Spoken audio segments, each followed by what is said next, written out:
ప్రార్థన చేసుకుని కొద్ది నిమిషాలు కొన్ని విషయాలు మనం మాట్లాడుకుందాం. తదుపరి నేను అన్నలకు సమయాన్ని ఇచ్చేస్తాను. రైట్. ఒకసారి అందరూ లేచి నిలబడి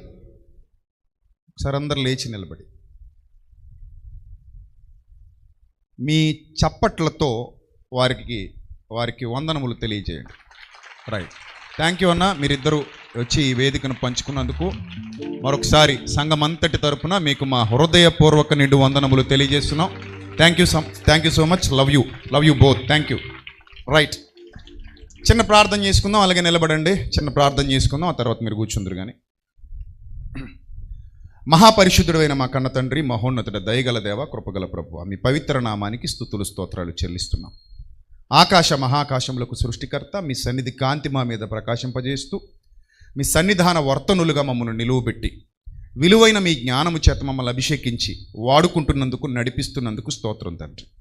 ప్రభువా, మీ నామం గొప్పది, మీ నామం ఉన్నతమైనది.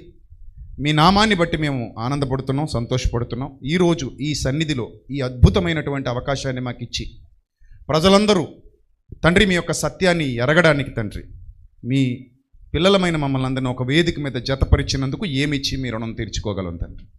ప్రభా, మీ సహాయము చేత మమ్మల్ని ప్రభా ఆదరించి మరిన్ని విలువైన సంగతులు మీ బిడ్డలకు మీ దాసుల ద్వారా నేర్పించమని, మీ దాసులిద్దరినీ మీరు వాడుకొని రాత్రి వేళ అనేకమైన సంగతులు మాకు ఉపదేశించమని, ఘనత మహిమ ప్రభావములు మీకు మాత్రమే చెల్లిస్తూ యేసుక్రీస్తు ప్రభు వారి దివ్యనామంలో ఈ ప్రార్థన మనవులు సమర్పించి మీ వద్ద నుండి జవాబు పొందుకుంటున్నాం మా కన్న తండ్రి. ఆమేన్. దయచేసి అందరూ కూర్చోండి. ప్రియులారా, ఒక విలువైన పాయింట్ చెప్తాను. అంటే ఇంకా మనం 2 రోజులు ఉన్నాయి, మనం ఇంకా మాట్లాడుకోవడానికి చాలా విషయాలు. సో ఇంకా చాలామంది మాట్లాడబోతున్నారు ఈ వేదిక మీద నుండి. నేను కొన్ని పాయింట్స్ చెప్పేసి నేను నా మాటలు ముగిస్తాను. దయచేసి జాగ్రత్తగా వినండి. పిల్లలందరికీ చెప్తున్నాను, ఎమ్మెల్యే గారు వచ్చినప్పుడు దయచేసి మీరు రిసీవ్ చేసుకుని తీసుకొచ్చి కూర్చోబెట్టండి ప్లీజ్. రైట్. దేవుని వాక్యం తరాలలో యుగాలలో మరుగైన మహాజ్ఞాన సంపద.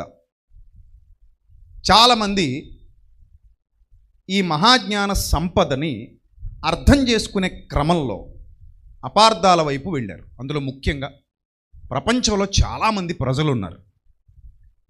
ముఖ్యంగా ఈరోజు కొన్ని అపోహలు మీ కళ్ళ ముందు పెడతాను, దయచేసి జాగ్రత్తగా వినండి. అవి ఏంటంటే, యేసుక్రీస్తు ప్రభు అనగానే ఫస్ట్ యేసుక్రీస్తు ప్రభు అనగానే ముందుగా ఏమని చాలామంది అంటారు తెలుసా? ఆయన ఇంగ్లీష్ వాళ్ళ దేవుడు అంటారు. విన్నారు ఎప్పుడైనా? విన్నారా? ఇంకా దారుణం, అమెరికా వాళ్ళ దేవుడు అంటారు. విన్నారు ఎప్పుడైనా? ఎంతమంది విన్నారు? చేయి చూపించండి. అరే, మొత్తం అందరూ విన్నారు. అంటే ఇంతమంది అంటున్నప్పుడు మరి మీరు ఏం చేస్తున్నారు? తలూపేసి వచ్చేస్తున్నారా?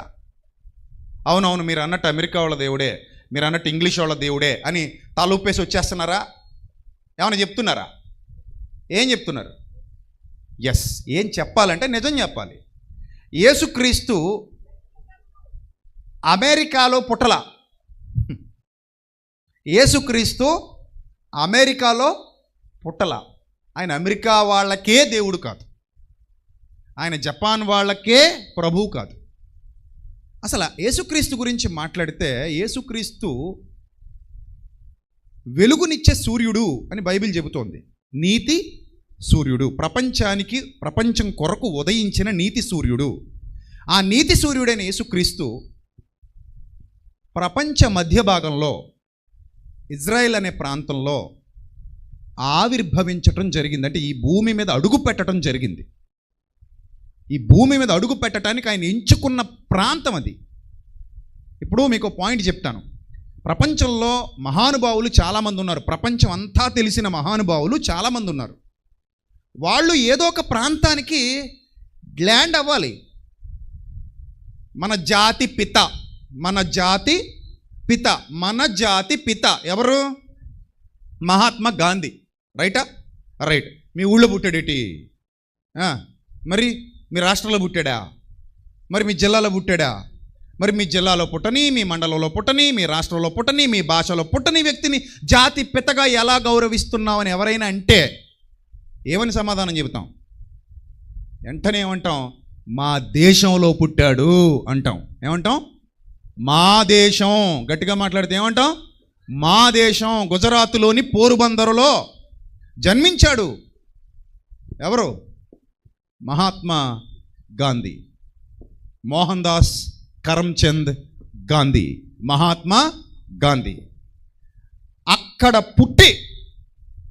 పుట్టి ఇంగ్లాండ్కి వెళ్ళి అనేకమైనటువంటి అవమానాలు పొంది అక్కడే బారిస్టర్ లా చేసి మరలా ఇండియాకు తిరిగి వచ్చి అక్కడ పొందిన అవమానాలన్నీ దృష్టిలో పెట్టుకొని తనని ట్రైన్లోంచి గింటేశారన్న ఒక్క కారణంతో, తనని ట్రైన్లో ఆ స్పెషల్ బోగీలో నుంచి తప్పించేశారన్న ఒక్క కారణంతో ఈ వివక్షను కళ్ళారా చూసి మళ్ళీ ఇండియాకు వచ్చి ఇండియాలో కూడా ఈ వివక్షలాగే కొనసాగుతుందని గట్టిగా కంకణం కట్టుకొని ఎట్టి పరిస్థితుల్లోనూ మన భారతదేశానికి స్వతంత్రం తేవాలన్న కాంక్షతో గట్టిగా పనిచేసి అహింసా మార్గాన్ని ఎంచుకొని స్వతంత్ర పోరాటం సాధించి శాంతియుతంగా మొత్తం మీద భారతదేశానికి 1947లో స్వతంత్రాన్ని తీసుకొచ్చారు.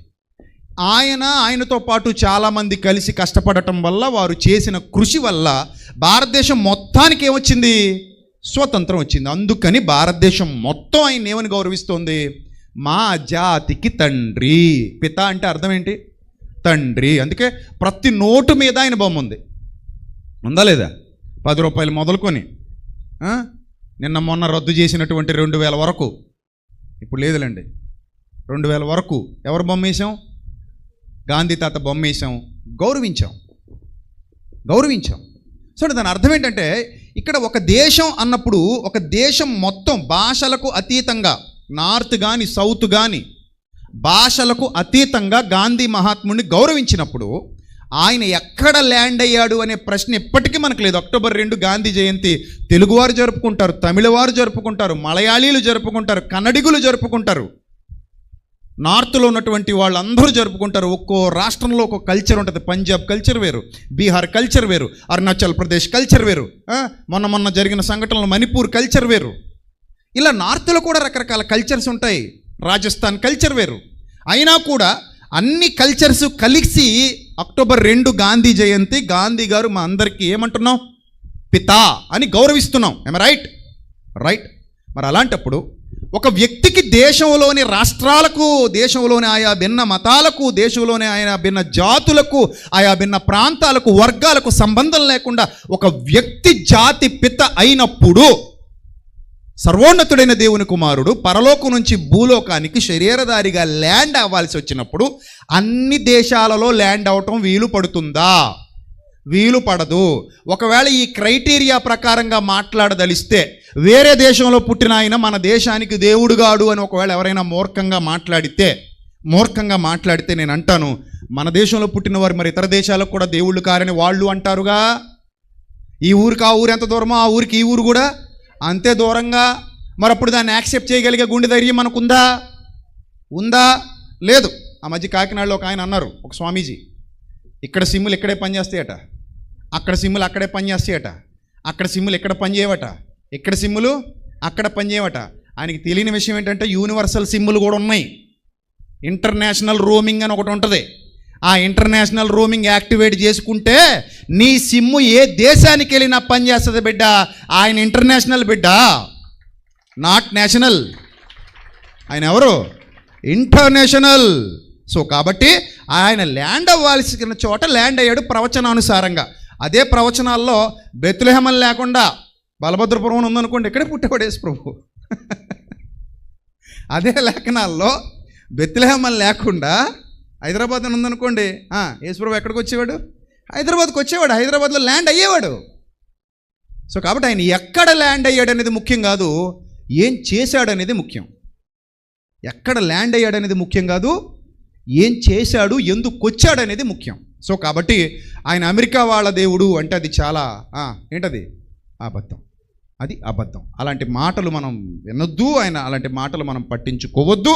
అలాంటి మాటలు చెప్పే వాళ్ళను దయచేసి ప్రోత్సహించొద్దు. అది వారి అజ్ఞానం కనుక ఆ అజ్ఞానాన్ని మీ విజ్ఞానంతో పారద్రోలండి. సాత్వికముతో మిమ్మల్ని హేతువడుగు ప్రతి ఒక్కరికి సమాధానం చెప్పటానికి ఎల్లప్పుడూ ఎలా ఉండమన్నాడు? సిద్ధంగా ఉండమన్నాడు.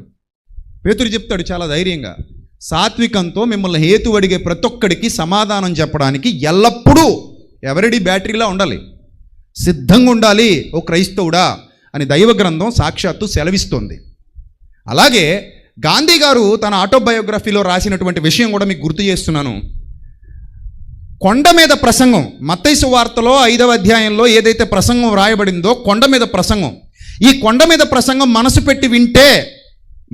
పెట్టి వింటే మారణ హోమాలు జరగవు, ఏ దేశంలో యుద్ధాలు జరగవు, ఎక్కడ అశాంతి నెలకొనదు. అంత చక్కటి విషయాలు లార్డ్ జీసస్ క్రైస్ట్ ప్రబోధించారని సాక్షాత్తు మన జాతి పిత కితాబ్ ఇచ్చారంటే దాన్ని బట్టి మీరు అర్థం చేసుకోండి. నీ కుడి చెంప మీద కొట్టువాని వైపు ఎడమ చెంప కూడా తిప్పు అన్న మాట గాంధీ గారు ఓన్గా చెప్పింది కాదు. దానికి ఇన్స్పిరేషన్ ఇచ్చింది lord Jesus Christ. That is lord Jesus Christ. దానికి ఇన్స్పిరేషన్ యేసుక్రీస్తు. దీన్ని బట్టి మీరు అర్థం చేసుకోవాలి, ఆయన ఎంతో మందిని ప్రభావితం చేశారు, ఆయన ఎంతో మందిని ఇన్స్పైర్ చేశారు. ఆయన వలన ఇన్స్పైర్ అయిన వాళ్ళే ప్రపంచవ్యాప్తంగా ఎన్నో కాలేజీలు స్థాపించారు, ప్రపంచవ్యాప్తంగా ఎన్నో అనాథ శరణాలయాలు స్థాపించారు, ప్రపంచవ్యాప్తంగా ఎంతోమందికి చేయూతనిచ్చే విధంగా కష్టపడ్డారు, శ్రమపడ్డారు. దీనంతటికీ మోటివేషన్ ఇచ్చింది, దీనంతటికీ ఇన్స్పిరేషన్ ఇచ్చింది, దీనంతటికీ బ్యాక్గ్రౌండ్గా ఉండి పాటుపడింది ఎవరు అంటే సాక్షాత్తు యేసుక్రీస్తు. అలాంటి ఆయన పట్టుకుని అమెరికాకు పరిమితం చేసేస్తే ఏమైనా బాగుందా? అయినా నాకు తెలియక అడుగుతాను, ఒకవేళ యేసు ప్రభు అమెరికా వాడే అనుకుందాం, కాసేపు అనుకుందామండి. అయితే ఏంటి, సూర్యుడికి దేశంతో పని ఉంటుందా? ఇప్పుడు మనకు పగలు, ఇప్పుడు మనకు రాత్రి, అమెరికాలో ఏంటి పగలు, మరలా అమెరికా వాళ్ళకి రాత్రి అయితే మనకి పగలు, అవునా? ఈ భూమి తిరుగుతూ ఉంది కాబట్టి తన చుట్టూ తాను తిరుగుతూ సూర్యుని చుట్టూ తిరుగుతోంది కాబట్టి అటు వెళ్తే అక్కడ, ఇటు వెళ్తే ఇక్కడ పగలు రాత్రి వేరువేరుగా మనకి టైమింగ్స్తో సహా వేరువేరుగా వస్తున్నాయి. ఇప్పుడు మనం యూనివర్సల్ అయిపోయాం. ఇప్పుడు బాబేలు గోపురం కట్టినప్పుడు ఒకటే భాష ఒకటే పలుకు అంటే దేవుడికి నచ్చక తారుమారు చేశారు. కానీ ఇప్పుడు ఒకటే భాష ఒకటే పలుకు ఇంచుమించుగా ఏమవుతుంది, ప్రపంచమంతా విస్తరిస్తోంది. ఒకటే భాష ఒకటే పలుకు అంటే మీరు అర్థం చేసుకోవాలి, ఇంగ్లీష్ లేని దేశం లేదు కదా. ఈవెన్ మన మొబైల్లో కూడా ఏం వాడుతున్నాం మనం, ఇంగ్లీష్ వాడుతున్నాం. ఎక్కడో అరాకొరా ఉంటారు తెలుగు వాడేవారు, ఎక్కువ శాతం ఇంగ్లీష్ మీద డిపెండ్ అయిపోతుంది వరల్డ్. అంటే ఇంగ్లీషు భాషని వాడుతున్నావా వాడట్లేదా? మన పిల్లలకు చదివిస్తున్నావా ఇంగ్లీష్ మీడియంలో? అంటే అడాప్ట్ చేసుకున్నావా లేదా చెప్పండి? అడాప్ట్ చేసుకున్నావు. వద్దంటావా చెప్పండి? ఎందుకు వద్దంటామండి? మంచి ఎక్కడున్నా మంచే. ఈ ఫోన్ ఏమైనా మన ఇండియాలో కనిపెట్టారా? ఇతర దేశాల్లో కనిపెట్టిందే. మనం ఏం చేస్తున్నాం, వాడుకుంటున్నాం. ఒక మాట నేను చెప్పనా, ఫోన్ లేకపోతే ఇక్కడ చాలామంది పక్షవాతం వచ్చి చచ్చిపోతారు. పొద్దున ఒక ఆయన అటు ఇటు తెగదిరిగేస్తున్నాడు, ఎరా నాయన బీపీ ఏమైనా ఎక్కువైందా? లేదన్నా ఛార్జర్ ఎక్కడ ఉంటుందా అన్న అంటున్నాడు. ఛార్జింగ్ అయిపోయిందంట. ఏమైపోయిందంట? ఛార్జింగ్ అయిపోయిందంట. తెగదిరిగేస్తున్నాడు. అడిగి బీపీ కానీ షుగర్ కానీ ఎక్కువైంది అంటే ఏమైనా ట్యాబ్లెట్లు కావాలో కదా, అక్కడ స్టాల్లో ఇస్తారు, తెచ్చుకో ఫ్రీగా మెడిసిన్ ఇస్తున్నావు అక్కడ అంటే, లేదన్నా ఛార్జర్ ఎక్కడ దొరుకుద్దన్నా అర్జెంట్ అన్న అన్నాడు. వారు నా ఆయన అంటే ఇప్పుడు మొబైల్ లేకపోతే చాలామందికి ఏమొచ్చేస్తుంది, పెరాలసిస్ వచ్చేసేలాగా ఉంది. నిజంగా చాలామంది అంటే ఈ మొబైల్ మంది కాదు, మరి ప్రపంచం అంతా విస్తరించేసింది. ఏదో దేశంలో కనిపెడుతున్నారు, ప్రపంచం అంతా విస్తరింపజేస్తున్నారు. మంచి ఎక్కడుంటే ఏంటండి? మంచికి దేశాలతో సంబంధం లేదు, మంచికి ప్రాంతాలతో సంబంధం లేదు. మంచి విస్తరిస్తూనే ఉంటుంది, మంచి వ్యాపిస్తూనే ఉంటుంది. యేసు ప్రభువు మంచివాడు, ఆయన ఉత్తముడు, ఆయన అందరికీ ప్రభువు, ఆయన అందరికీ ఉపకారి. మీకు ఒక విషయం చెప్తాను, చాలామంది మత ఉన్మాదంతో రగిలిపోతున్న వాళ్ళు యేసు ప్రభువుని గురించి చెడ్డగా చూపించే ప్రయత్నం చేస్తూ ఇంకొక చెడ్డ మాట మాట్లాడతారు. ఆయనండి భారతదేశంలో కులం తక్కువ వాళ్ళకి దేవుడు అండి అంటారు. ఎంత కుళ్ళు మాట అంటే ఇది. అసలు నిజంగా అలాగ అన్నవాడిని చెప్పు తీసి కొట్టాలి, రాజ్యాంగాన్ని అడ్డు పెట్టుకొని. మరి అంతే కదా. మరి కులం తక్కువ కులం ఎక్కువ అంటున్నాడంటేనే వాడు దొంగ. ఇప్పుడు దేవుడు కులానికో దేవుడు ఉంటాడా? మీరు చెప్పండి, మిమ్మల్ని అడుగుతా. కులానికో దేవుడు ఉంటాడా అసలు? కులానికో సూర్యుడు ఉన్నాడా? కులానికో చంద్రుడు ఉన్నాడా? లేడు. గాలికి కులం లేదు. మనం పీల్చుకుంటాం, వదులుతుంటాం, అందరం పీల్చుకుంటారు. గాలికి కులం లేదు. అలాగే సూర్యుడికి కులం లేదు, చంద్రుడికి కులం లేదు, వర్షానికి కులం లేదు. ఈ ప్రకృతిలో అసలు పార్షియాలిటీ లేదు. మరి పార్షియాలిటీ లేనప్పుడు కులం తక్కువ వాళ్ళని ఎలా అనగలుగుతున్నారు? బాగా ఆలోచించండి. అసలు అలా అనకూడదు, చాలా తప్పది. ఆ మాటే తప్పు కదా, ఆ మాటే తప్పు. ఆ మాటే తప్పు. అయినా మొన్న ఒక మాట చెప్పా, మనం ఎంత గొప్ప కులమైనా, ఎంత గొప్ప మతమైనా, ఎంత గొప్ప జాతి అయినా మానవత్వం ముందు అవన్నీ దిగతుడుపు. ఆమె రైట్ ఆర్ రాంగ్ చెప్పండి? మానవత్వం ముందు అవన్నీ దిగతుడుపు. అవునా? అవునా కదా? ఎస్. ఇప్పుడు నేను ఒక పాయింట్ చెప్తాను. బాగా గొప్ప కులమోడు ఆ రోడ్డు మీద వెళ్ళిపోతుంటే లారీ గుద్దేసింది. రోడ్డు మీద వెళ్ళిపోతుంటే బాగా గొప్ప కులమోడు రోడ్డు మీద వెళ్ళిపోతుంటే లారీ గుద్దేసింది. రక్తపు మడుగులో కొట్టుకుంటున్నాడు. నెంబర్ 1, అతన్ని ఇప్పుడు హాస్పిటల్కి తీసుకెళ్ళడానికి ఒక వ్యక్తి కావాలి. అంతకంటే ముందు అతని కోసం అంబులెన్స్ రప్పించడానికి ఒక ఫోన్ చేసే వ్యక్తి కావాలి. ఫోన్ చేయాలి. నా కులవోడే ఫోన్ చేయాలంటే రిస్ట్రిక్షన్ పెట్టుకో. వచ్చిన వాళ్ళ అడుగు, బాబు ఫోన్ చేస్తావా? చేస్తాను బాబా, రక్తం మడుగులో కొట్టుకుంటున్నావు కదా, ఫోన్ చేస్తా. నీదేం కులం నాయనా? మా ఉట్లేనా మీరు? మా ఉట్లు కాదా మీరు? మీ ఉట్లు కాదండి, మా వేరే ఉట్లు అండి, మా చుట్లు ఉట్లు వేరుగా ఉంటాయండి అన్నప్పుడు, అయితే వద్దు నాయన నా కోసం ఫోన్ చేయకు, ఇక్కడ ఏమన్నా మా ఉట్లు ఉన్నారేమో అడుగు నాయన, 108కి ఫోన్ చేయడానికి మా ఉట్లు ఎవరున్నారేమో అడుగు నాయన అన్నాడు అనుకో, ఏమంటాడు? ఆ పోయే రక్తం ఇంకొంచెం ఎక్కువ పోవాలని పేక మీద అడిగేసి తొక్కేసి వెళ్ళిపోతాడు, దరిద్రం వదిలిపోద్ది. అంతేనా? అంటే ఫస్ట్ పాయింట్, నీ కోసం ఫోన్ చేయడానికి ఒకడు కావాలి, ఆడు ఏ కులవాడైనా నీకు పర్లేదు. అక్కడ మానవత్వం కనబడుతుంది, కులం కనబడదు. పాయింట్ నెంబర్ 2, అంబులెన్స్ డ్రైవర్ రావాలి, నిన్ను ఎక్కించుకోవాలి, హాస్పిటల్కి తీసుకెళ్ళాలి, హాస్పిటల్లో జాయిన్ చేయాలి.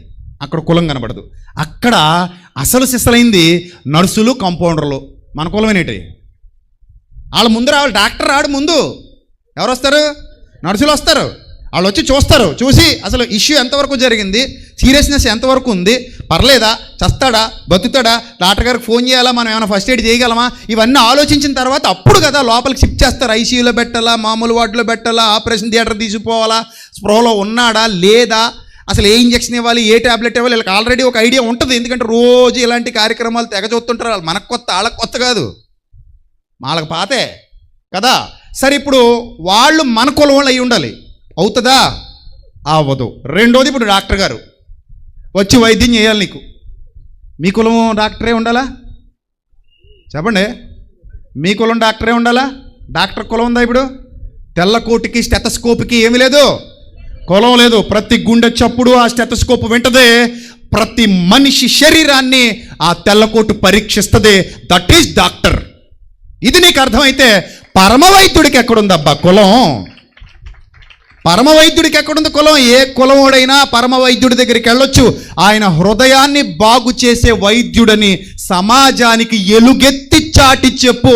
He is the real heavenly doctor, lord Jesus Christ. చెప్పు, సమాజానికి ఎలుగెత్తి చాటి చెప్పు. సో మానవత్వం ముందు కులతత్వం ఏం అవ్వట్లేదు, పనికి రాకుండా పోతుంది. మానవత్వం దాన్ని దాటి ముందుకెళ్ళిపోతుంది. సో మనం అప్డేట్ అవ్వాలి. మనం 2025లో ఉన్నామండి. మనం 16వ శతాబ్దంలో లేము, 18వ శతాబ్దంలో లేము. మనం ఎక్కడున్నాం? 2025లో ఉన్నాం. బుర్ర పెరగాలి కదా. ఇంకా బుర్ర పెరగకపోతే అట, కొంచెమైనా జ్ఞానం పెరగాలి కదా, వివేకం పెరగాలి కదా, మన ఆలోచనలు పరిణతి చెందాలి కదా. ఈ పరిణతి చెందకుండా ఆయన పలానా కులం వాళ్ళ దేవుడటండి, మన కులానికి దేవుడు కాదటండి, ఎంత తప్పు మాట. ఒక మాట నేను చెప్తాను, జాగ్రత్తగా వినండి. ఒకవేళ యేసుక్రీస్తు స్టేటస్ చూసి నమ్మాలి అని ఎవరైనా అనుకుంటే కనుక, ఆల్రెడీ ఒక ఆయన అన్నాడు, ఆయన మాకు దేవుడు ఉన్నాడు, మా దేవుడు నిండుగా బట్టలు వేసుకుంటాడు, మీ దేవుడు గోచిగుడ్డ వేసుకుని ఎక్కడట చెక్క మీద వేలాడాడు అన్నాడు ఒక మూర్ఖుడు. ఆ పేరు ఎందుకులండి. సో ఆయన అంటాడు, చెక్క మీద వేలాడండి అంటాడు. ఆయన బట్టలు రోమ సైనికులు పంచుకున్నారు, దౌర్భాగ్యుడా. అది యేసుప్రభు అంటే. ఆయన గోసిగుడ్డ పెట్టి తిరగలేదురా నీచుడా. ఆయన బట్టలు రోమ సైనికులు పంచుకున్నారు. అది ఆయన క్యాపబిలిటీ, అది ఆయన గొప్పతనం. అంటే దాన్ని బట్టి మీరు అర్థం చేసుకోండి. శిలువ మీద ఉన్నప్పుడు ఆ విధంగా తనను తాను రిక్తునిగా చేసుకొని సర్వమానవాళి పాప ప్రక్షాళన కొరకు తన ప్రాణత్యాగం చేస్తున్న క్రమంలో అంతగా తగ్గించబడ్డాడు తప్ప, పిలాతు ముందు నిలబడి ఏమన్నాడు తెలుసా? ఏంటయ్యా నీ స్టేటస్, నిన్ను రాజు రాజు రాజు రాజు అంటున్నారు, నువ్వు నిజంగా రాజువేనా అని అడిగితే ఆయన అంటాడు, ఎస్ నీవన్నట్టు నేను రాజునే, నా రాజ్యం ఈ లోక సంబంధమైంది కాదు, నేను వేడుకొనలేకపోతున్నాను. ఒక్కసారి కానీ నేను వేడుకుంటే 12 సేనా వ్యూహాల కంటే ఎక్కువ సైన్యాలు నా తండ్రి పంపిస్తే రోమా సామ్రాజ్యం కోకటి వేళ్లతో సహా పెకిలించబడుతుంది. అది నా పవర్ అని చెప్పాడు ఆయన. ఆయన స్టేటస్ గురించి మాట్లాడుకుంటే స్టేటస్ విషయంలో కూడా చాలా గొప్పడైన. ఏంటయ్యా ఆయన స్టేటస్ అంటే, ఈరోజు ప్రపంచ అగ్రరాజ్యాలకు విజ్ఞానాన్ని అందిస్తున్న యోధ జాతిలో పుట్టిన యోధా గోత్రపు సింహం ఆయన. మరి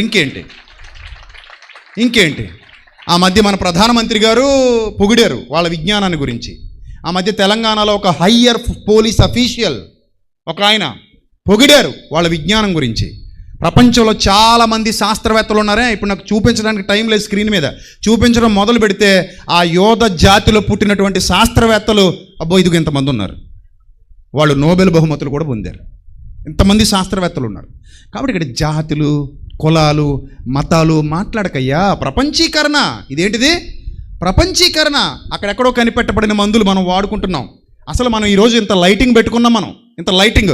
థామస్ అల్వా ఎడిసన్ బల్బు కనిపెట్టకపోతే ఎప్పటికీ గుడ్డిలాంతర కింద కూర్చుని ఉండేవాళ్ళం మనం. ఎప్పటికీ గుడ్డిలాంతర కింద కూర్చుని ఉండేవాళ్ళం. థామస్ అల్వా ఎడిసన్ బల్బు కనిపెట్టాడు, 1 2 తెగ వాడేసుకుంటున్నాం మనం బల్బుల మీద బల్బులు. అందుకే తప్పుగా మాట్లాడొద్దు అంటాను నేను. ప్రతి దేశంలో మేధావులు ఉన్నారు. మన భారతదేశంలోనూ మేధావులు పుట్టారు, ప్రపంచానికి విజ్ఞానాన్ని అందిస్తున్నారు.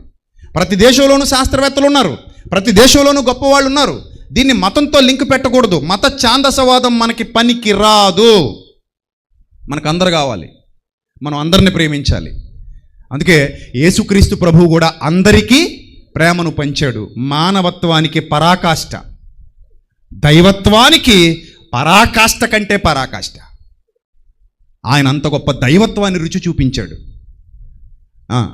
తన సామర్థ్యం ఉండి కూడా చెయ్యనివాడు ఆయన కదా హీరో అంటే. చేతిలో కత్తుండి నరికేసేవాడు హీరో కాదు. కత్తితో శిష్యుడు నరికేస్తే కింద పడిన చెవి తీసి మరలా అతికించాడు చూడు, దట్ ఈస్ హీరోయిజం. అరే నాయన, నీ కత్తిని వరలో పెట్టు, నేను నరకలేకనా, నేను తీసుకురాలేకనా, నేను చంపలేకనా, ఏడు చంపేయడం పొడి చేయడం అనే పెద్ద కొనుక్కొచ్చేది ఏంది అది? పవర్స్ ఉన్నా కూడా వినియోగించలేదు చూడు, దట్ ఈజ్ రియల్ హీరోయిజం. చేతిలో పవర్స్ ఉన్నాయి, చెవి అతికించినోడికి బుర్రలేపేయడం పెద్ద విషయమా చెప్పండి? చెవి కింద పడిపోయిన చెవి తీసి అతికించినోడికి తలకాయ లేపేయడం అన్న పెద్ద విషయమా? కాదు. కానీ ఆ పవర్స్ ఏవి వినియోగించుకోకుండా తన ప్రతి పవర్ని అణిచిపెట్టి, నేను వచ్చిన పని ఇది కాదు, ఈ పవర్ని నేను ఇలా యూజ్ చేయకూడదు అని తన ప్రాణాన్ని సైతం ధారపోసాడు చూడు, అది దైవత్వం అంటే, అది ప్రేమతత్వం అంటే. ఇది అర్థమైతే నువ్వు గోచిగుడ్డ పెట్టుకున్నావు, 3 ముక్కల మీద వేలాడావు అంటారా? అనరు కదా. సో ఇన్ని అపార్థాలు ఉన్నాయండి యేసుక్రీస్తు మీద. మరలా చెప్తున్నాను, ఆయన కులం తక్కువ వాళ్ళ దేవుడు, జాతి తక్కువ వాళ్ళ దేవుడో, లేకపోతే కులం ఎక్కువ వాళ్ళ దేవుడో, కుల పైత్యం పట్టిన వాళ్ళ దేవుడో, జాతి పైత్యం పట్టిన వాళ్ళ దేవుడో కాదు. ఆయన ఒక దేశానికి చెందినవాడు కాదు. సూర్యుడికి అన్ని దేశాలు ఎలాగో యేసుప్రభువుకు కూడా అన్ని దేశాలు కావాలి. అందుకే సర్వలోకానికి వెళ్ళండి, సర్వ సృష్టికి సువార్తను ప్రకటించండి అని చెప్పాడు ఆయన. అందుకే అన్ని దేశాలలో ఒక విచిత్రమైన మాట చెప్పి నేను ముగిస్తాను. Guinness book of the world రికార్డ్స్లో నేటికి Guinness book of the world రికార్డ్స్లో అగ్రస్థానంలో అత్యంత వేగంగా ప్రచురించబడి అమ్ముడు పోతున్న పుస్తకం ఏదైనా ఉంది అంటే one and only the Bible. అది one and only the Bible. సరే, దాన్ని బట్టి అర్థం చేసుకోండి, ప్రపంచం అంతా విస్తరించింది దేవుని మార్గం. అందులో ఎక్కడ మత కల్లోలాలు లేవు. నీ మతం కానివ్వండి ద్వేషించని యేసుప్రభు చెప్పలా. కనాను స్త్రీ వచ్చి స్వస్థపరుస్తావయ్యా అని అడిగితే ఏం చేశాడు?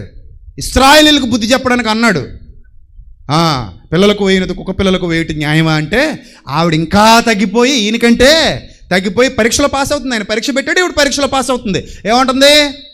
అయ్యా, బల్ల మీద నుండి పడి మొక్కలు పిల్లలు తింటున్నప్పుడు బల్ల మీద నుండి పడి మొక్కలు కుక్క పిల్లలు కూడా తింటాయి కదయ్యా అంటే, అమ్మా నీ విశ్వాసం గొప్పది, ఈ ఇశ్రాయేలీయులు అందరికంటే కూడా గొప్ప విశ్వాసం ఇది అనేసరికి వాళ్ళు పళ్ళు కొరకడం మొదలెట్టారట. అంటే పక్క జాతి వారిని కూడా పొగడగలిగే మంచి మనసున్న గొప్ప యోధుడు ఆయన.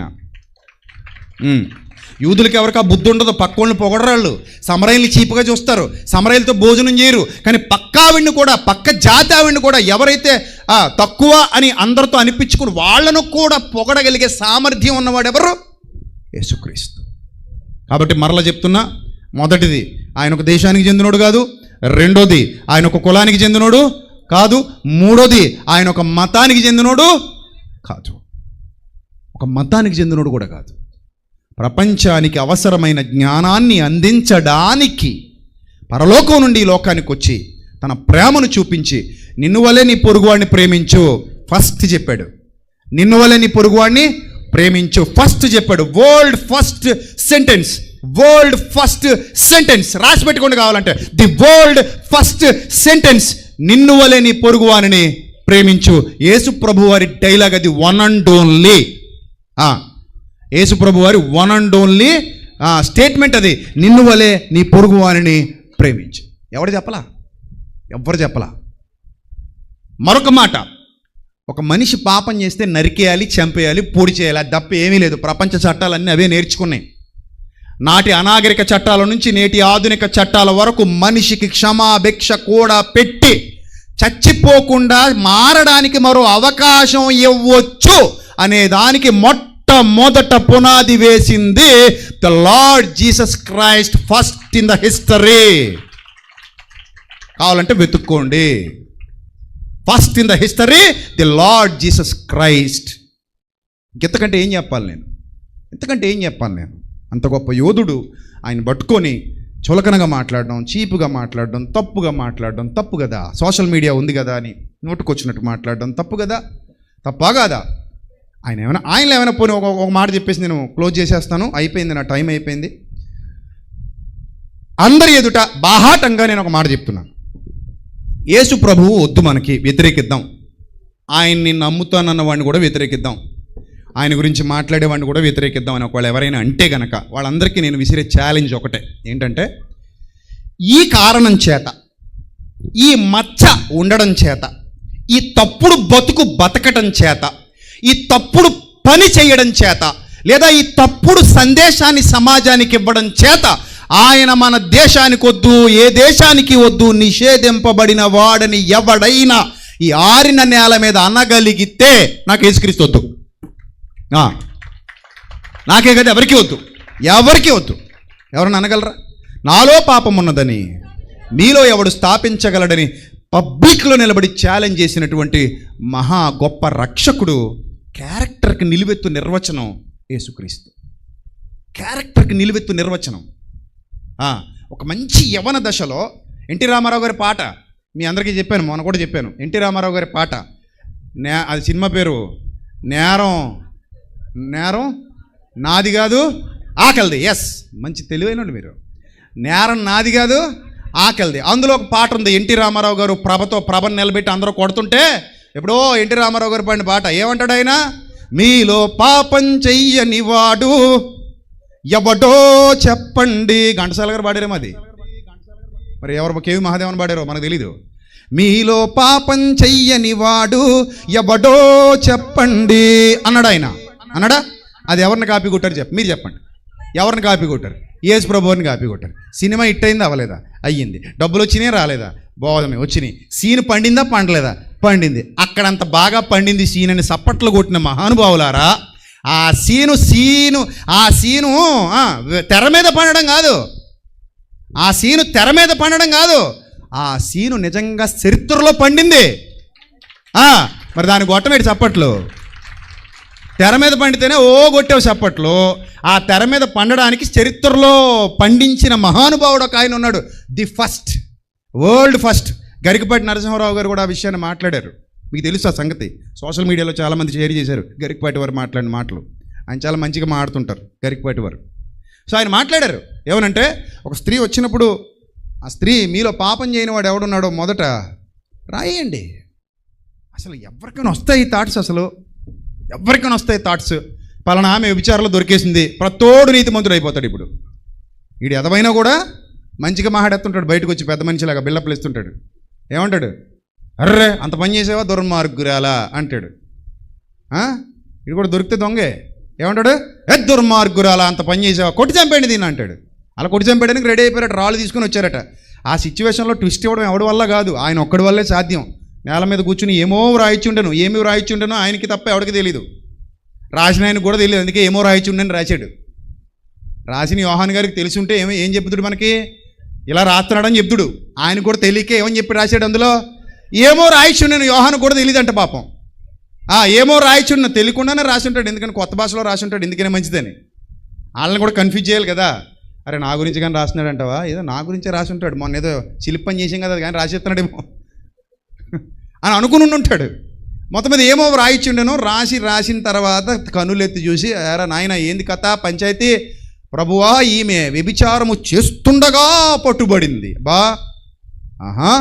దగ్గరుండి కెమెరాలు పెట్టారన్నమాట, సీసీ కెమెరాలు. అవును ప్రభువా, మా దగ్గర అప్పుడే ఈ టెక్నాలజీ ఉంది ప్రభువా. మరి ఏం చేయమంటారు? ధర్మశాస్త్రం ఏం చెప్తోందంటే రాళ్లతో కొట్టి చంపేయమంటుంది కదా ప్రభువా. అవును, మరి ఏం చేద్దాం? తెచ్చాం ప్రభువా. ఏం తెచ్చారు? రాళ్ళు ప్రభువా. ఓహో, రెడీగా వచ్చారన్నమాట, అన్నీ తెచ్చుకున్నారన్నమాట. తెచ్చుకున్నాం, మరి ఏం చేద్దాం ఇప్పుడు? కొట్టేద్దాం. అప్పుడు అన్నాడు, సరే కొట్టేద్దాం. షాక్ అవుతున్నారు వాళ్ళు, ఇదేంటిది వద్దంటాడు కదా సరే కొట్టేద్దాం. కొట్టే ముందు ఏం చేద్దాం అంటే చిన్న టెస్ట్ పెడతాను, మీలో పాపం చెయ్యనోడు ఫస్ట్ ట్రై వేసేయండి, తర్వాత మిగిలిన అందరూ వేసేయండి. ఇప్పుడు ఫస్ట్ ట్రై వేసేయండి. ఫస్ట్ ట్రై వేయడానికి ఒక క్వాలిఫికేషన్ కావాలి. ఆ క్వాలిఫికేషన్ ఉన్నోడు ఆ గుంపులోంచి ఒకడు రావాలి, అంతే. ఒకడు వస్తే చాలు. ఆయన అందరినీ అనలేదు అలాగా, ఆయన అందరినీ అన్నాడు అనుకుంటున్నారా? మీరందరూ పాపం చేయని వాళ్ళు అయితే రాళ్ళు వేయండి అనలేదు ఆయన. మీలో పాపం చేయని వాడు ఒకడు ఎవడో ఉన్నాడు కదా, వాడు ఫస్ట్ ట్రై వేసేస్తే ఆవిడ కొట్టేస్తే మిగిలిన అందరూ కొట్టిపోవచ్చు కదా హ్యాపీగా. అంటే అందరూ ఒకళ్ళు మొక్కలు ఒకళ్ళు చూసుకున్నారు, చేతులు ఏమో వణుకుతున్నాయి. ఎత్తుదాం అనుకుంటే ముందు ఆయన ఉన్నాడు, స్క్రీన్ వేసేస్తాడు అక్కడ. ఇలాంటిది మనకి ఇప్పుడు ఉంది, ఆయనకి అప్పుడే ఉంది. టెక్నాలజీకి బాబా ఆయన. స్క్రీన్ వేసేస్తాడు కావాలంటే. 5 రొట్టెలు 2 చిన్న చేపలు 1000 మందికి పంచిపెట్టినోడికి, నాయన విధవరాల కుమారుడిని పాటి దగ్గరికి వెళ్ళి శ్మశానంలో బతికించి తిరిగి పంపించినోడికి, లాజర్ 4 దినాలుగా శ్మశానంలో కుళ్ళిపోయిన శవాన్ని కమౌట్ అంటే బయటికి తెప్పించేసినోడికి ఒక స్క్రీన్ వేసి పాత కథ చూపించడం పెద్ద విషయమా? పెద్ద విషయం కాదుగా. వాళ్ళకి తెలిసిన పవర్ ఏంటో. అందుకని రాళ్ళు వణికి అన్ని రాళ్ళు అక్కడే వదిలేసి మాకెందుకని చెప్పి అలా గమ్మున ఉన్నారట. ఆయన మళ్ళీ ఏదో రాయిచుండెను. ఏమి రాస్తున్నావు ప్రభువా? పరదేశికి వెళ్ళాక చెప్తాను నాయన, ఇప్పుడు చెప్పను నాయన. పరలోకానికి వెళ్ళాక అడుగును ఆయన, ఇప్పుడు చెప్పను. సరే ఆయన వదిలేశారు, అందరూ వదిలేశారు. ఇప్పుడు మొదలైంది ఒకటి తర్వాత ఒకటి జంపు చేయాలని. ఇంకెవడు లేడు అక్కడ, చిన్నలు మొదలుకొని పెద్దల వరకు ఎవడు కాని రావట్లా. అందరూ పోయారు. అప్పుడు అన్నాడు, ఏమన్నాడు? అమ్మా ఒక యవనస్తురాలితో ఒక యవనస్తుడు మాట్లాడుతున్నాడు. Mind it. ఒక యవనస్తురాలితో ఒక యవనస్తుడు మాట్లాడుతున్నాడు. నేను ఎంత గర్వపడతానంటే ఆ సందర్భం, ఆ సన్నివేశం జరిగే సమయానికి యేసు ప్రభు నాకంటే వయసులో చిన్న ఆయన, ఇప్పుడు వేదిక మీద నిలబడి మాట్లాడుతున్న నాకంటే కూడా ఆ సన్నివేశం జరిగే సమయానికి ఆయన చిన్నవాడు, యవ్వనస్తుడు. 33.5 ఏళ్ళు సుమారు యవ్వన జీవితం కలిగిన ఒక యవ్వనస్తుడు ఒక యవ్వనస్తురాల్ని ఎదురుగా పెట్టుకుని మాట్లాడుతున్నాడు. ఏమన్నాడు? అమ్మా ఎవరు నీ మీద రాయి వేయలేదా? అమ్మా ఎవరు వేయలేదు ప్రభువా. ఎవరు నీకు శిక్ష విధించలేదు ప్రభువా. అప్పుడు అంటాడు ఒక వండర్ఫుల్ వర్డ్, నేనును నీకు శిక్ష విధింపను. అక్కడ ఆగండి ఒక్క క్షణం. నేనును విధింపనని ఎందుకన్నాడంటే ఒకవేళ రాయి వేసి కొట్టగలిగే సామర్థ్యం ఎవరికైనా ఉంటే అక్కడ యేసు ప్రభువుకు తప్ప ఎవ్వడికి లేదు. అది దాని అర్థం. కొడితే ఆయన ఒక్కడే కొట్టాలి. కొట్టేవాడే కొట్టనని క్షమాభిక్ష పెట్టి పంపిస్తే దెబ్బల మీద దెబ్బలు తినాల్సినోడు, దెబ్బల మీద దెబ్బలు తిని చావాల్సినోడు, చావు దెబ్బలు తినాల్సినోడు ఆయన గురించి మాట్లాడుతుంటాడు. నన్ను అడిగితే ధవళవర్ణుడి గురించి రత్నవర్ణుడి గురించి గోచి మొలతాడు లేనోడు మాట్లాడుతున్నాడు. ఇప్పుడు ఎంత చులకనగా ఉంటుంది అది. అంతేనా మరి? అంతే కదా మరి. కాబట్టి యేసు ప్రభువు నాలో పాపం ఉన్నదని మీలో ఎవరు స్థాపించగలరని ప్రపంచాన్ని సవాలు చేసి గెలిచినటువంటి మహాయోధుడు. ఆయన్ని ఎవ్వరూ తక్కువ చేసి దయచేసి మాట్లాడొద్దు. ఆయన అందరివాడు, కొందరివాడు కాడు. ఆయనకు భాష, కులం, మతం, జాతి, ప్రాంతం విభేదం ఏమీ లేదు. ఒకే ఒక్క మాట, ప్రేమకు ప్రాంతీయ విభేదాలు ఉంటాయా? ప్రేమకు జాతి విభేదాలు ఉంటాయా? ప్రేమకు మత విభేదాలు ఉంటాయా? ప్రేమకు కుల విభేదాలు ఉంటాయా? ఉండవు. Jesus is love. Jesus is love. అంతే.